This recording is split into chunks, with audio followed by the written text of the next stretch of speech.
na apihin si VP Sara. Punahin niyo po ang title ko ay ang pagtatangkang apihin si VP Sara dahil alam naman natin na ating VP Sara hindi po payag na maapi. Lalaban siya sa hanggang huli dahil malinis ang konsyensya. Yung mga naririnig niyong mga chismis-chismis at di umano magre-resign si VP Sara, kalimutan niyo po yan. Wishful thinking yan ng mga kalaban dahil alam nila hindi nila mapapatunayan ang mga paratang laban kay VP Sara at kung mapatunayan man, hindi naman impeachable yung kanilang mga mapapatunayan at hindi mapapatanggal si VP Sara sa kanyang posisyon. Pero ninanais nila talaga sirain si VP Sara dahil nakikita nila na bumababa daw sa survey si VP Sara. Pero itong ginagawa nila ngayon na ini-impeach siya, pilit siya pinapatanggal sa pwesto matapos na ipakulong ang kanyang ama na si Tatay Digong na pinakamamahal na presidente ng Pilipinas sa kasaysayan natin, tingin ko po yan. Yan ang dahilan para lalo pang mapalapit sa taong bayan si VP Sara. Pero pag-usapan po natin, ano nangyari itong linggong ito at ano ang aasahan pa natin matapos itong linggong ito. Well, itong linggong ito, ang pinakaunang tanong ng taong bayan, tama ba na dekorasyon itong Senate President Win Gatchalian at tama ba yung paghahalal kay Chis Escudero bilang presiding officer? Wag po kayo magkakamali. Gaya ninyo, hanga ako sa naging pagpapatakbo ni Chis Escudero sa proceedings. Siguro nakita nyo kung bakit hindi kaya gawin yan ni Win Gatchalian o kahit na sinong hindi abogado. Totoo po ang posisyon ng senador, hindi requirement ang pagiging abogado. Pero kung ikaw ay maghahangad biglang maging Senate President, dapat alam mo yung saligang batas at yung saligang batas nagsasabi, ikaw ang dapat maging presiding officer sa impeachment trial kung ang pinapa-impeach ay ibang opisyales bukod sa presidente. At kung wala kang ganyang kakayahan, wala kang karapatan na maghangad maging Senate President. Kasi di ba, kung gusto mo yung titulo, dapat kaya mo yung responsibilidad. Nakita naman natin na si Win Gatchalian, perfect sa role niya ngayon bilang flower base. At salamat, nagustuhan niyo yung flower base ko na Win Gatchalian.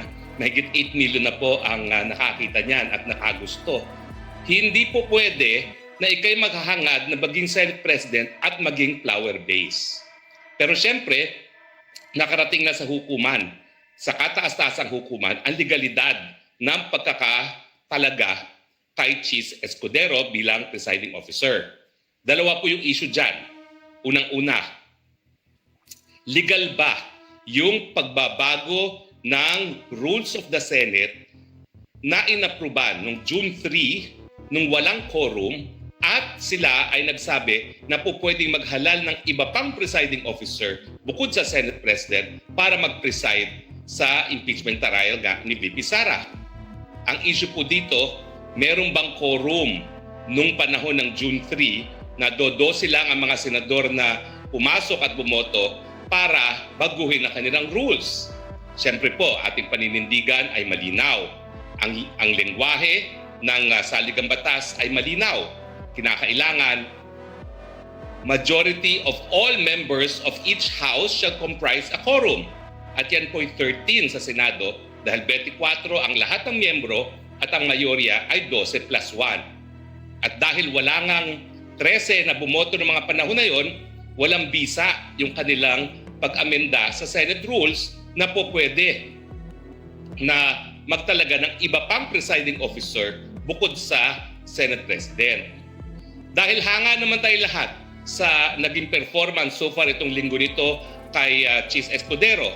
Patas siya at alam niyang batas, alam niyang rules of evidence, napakagaling na kanyang mga rulings. Unquestionable ang mastery niya ng rules of evidence at ng rules of court at ng rules of the Senate. Dapat siguro ang gawin nila, ihalal na nila si Chis Escudero bilang isang Senate President nang wala ng issue. Dahil habang hindi nila hinahalal si Chis Escudero bilang Senate President, natural, meron nakabinbin na issue na tama ba na siya nagpe-preside dyan. Ang pangalawang issue siyempre is, pwede ba na magkaroon nga ng hiwalay na presiding officer? Ang tingin ko hindi po kasi nga binasa na ni Senator Alan Cayetano at ni Senator Pia Cayetano kung ano yung sinabi ng Constitutional Commissioners na siyang nagbuo nitong 1987 Constitution. Ang sabi nila, hindi na in-specify sa lingwahe ng ating saligang batas na ang Senate President ang presiding officer sa lahat ng impeachment bukod sa impeachment ng Presidente, dahil kapag ang Presidente ini-impeach, gaya na nangyari kay Erap, dalawang uupo sa Ross Room, si Chief Justice at saka si Senate President. At nangyari na nga po sa atin yan, no? Nung panahon na umupo si Aquilino Pimentel at saka si Chief Justice Davide sa Ross Room nung in-impeach si President Estrada. So malinaw sa akin na yung nangyayari ngayon, dalawa sila nakaupo sa Ross Room, yan po ay labag sa ating saligang batas. At bagamat sasabihin natin na siguro hindi naman makaka-apekto to doon sa paghahain ng mga ebidensya ng prosecution at this stage, ang katunayan po, tama si Senator Alan Peter Cayetano, there is such a thing as procedural due process. Hindi po pwede kasi na ang Senado ay mag-amenda ng saligang batas. Ang po pwede lang nila amendahin ang kanilang sariling rules, pero kinakailangan may quorum, at ang pwede lang nila amendahin ay mga batas, pero kinakailangan katigan ng Kamara de Representante dahil ang ating Kongreso ay binubuo ng dalawang kapulungan. Yan po ang unang-unang nangyari sa ating Senado. Ang pangalawa na tingin ko pinaka-importante, yung napakasamang tinangkang gawin ni Risa Hontiveros. Siya po'y nagtanong dahil wala naman tinutumbok yung mga pagtatanong ng prosekusyon dito sa abogado na di umano ay senior agent ng NBI tungkol dun sa video ni BP Sara na di umano ay krimen ng grave threat at saka ng incitement to sedition. Mabuti po, unang linggo pa lang, lininaw na ng buong Senado, hindi lang si Alan Peter Cayetano, hindi lang si Pia Cayetano, na yung ginawa ni Risa Hontiveros ay mali. Kinakailangan igalang ang proseso. Ito ay political and legal. Pero hindi po pwede na babaliwalain mo yung legal aspect ng proseso. Hindi po pwede na ito ay isang trial and yet ang gusto mo magtestigo ay ang abogado na ang puro sasabihin na ay conclusion of law. Kinakailangan patunayan ang mga grounds for impeachment sa pamamagitan ng facts. Ano talaga nangyari? At bakit yung mga gawain ng isang impeachable officer gaya ni Day Sara Duterte ay dapat maging dahilan para siya tanggalin sa pwesto. Hindi po pwede na kwentong kutsero galing sa bibig lang ng abogado. Pero ako sigurado po ako, hindi inosente yung tanong na yan. Kasi si Hontiveros naman, basa lang ng basa yan. Wala yung sariling pag-iisip. So, yan po tingin ko ay kuntsabahan pa. Dahil kita niyo yung sagot ng abogado, handang-handa siya sumagot sa kanyang lecture kung bakit yung ginawa ni BP Sara ay impeachable.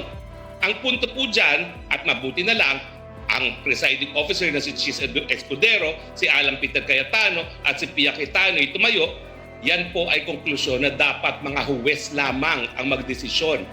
Hindi pa nga po natatanggap ang ebidensya ng prosekusyon. Yung ebidensya ng testimonya ng NBI agent at nung video. At puntahan natin yan yung 3 punto. Ano ba napruebahan nila dito sa testimonya ng senior agent? Ang napruebahan lang po nila ay siya'y senior agent, siya'y empleyado ng NBI, siya'y tinalaga para imbestigahan itong video na di umano ay krimen na grave threat at incitement to sedition. Siya'y nag-imbestiga. Kasama sa kanyang mga ginawa bilang investigador ay nag-download ng video at nag-interview ng 5 tao na naroroon sa press briefing na yon. Pansinin niyo po ha, sinabi ko hindi pa napapatunayan yung authenticity ng video na yan. Dahil hindi po siya competent, hindi niya kayang i-authenticate yung video na yan. Bakit? Kasi meron po tayong electronic rules of evidence. At sang-ayon po sa electronic rules of evidence, bago matanggap ang video bilang ebidensya, kinakailangan i-authenticate na yan ay tugma sa pangyayari sa tunay na buhay. At anong sabi ng ating rules of evidence? Well, ang po pwede lang mag-authenticate na yan ay yung nag-record at ako po yun. Ako po ang nag-record niyan, gamit ko po ang StreamYard, pero StreamYard na ginamitan din namin ng Zoom para lahat ng gustong sumama sa press briefing ay makapasok. Ang Zoom po kasi hanggang 1,000 po pwede. Kaya ang ginawa po namin ay ako nag-broadcast through StreamYard. Pinalabas ko yan sa aking Facebook at sa YouTube. Pero yung mga kasapi sa press briefing ay umakyat po sa pamamagitan ng Zoom. So bukod pa ako sa akin, sino pa po pwede mag-authenticate? Well, pwede po mag-authenticate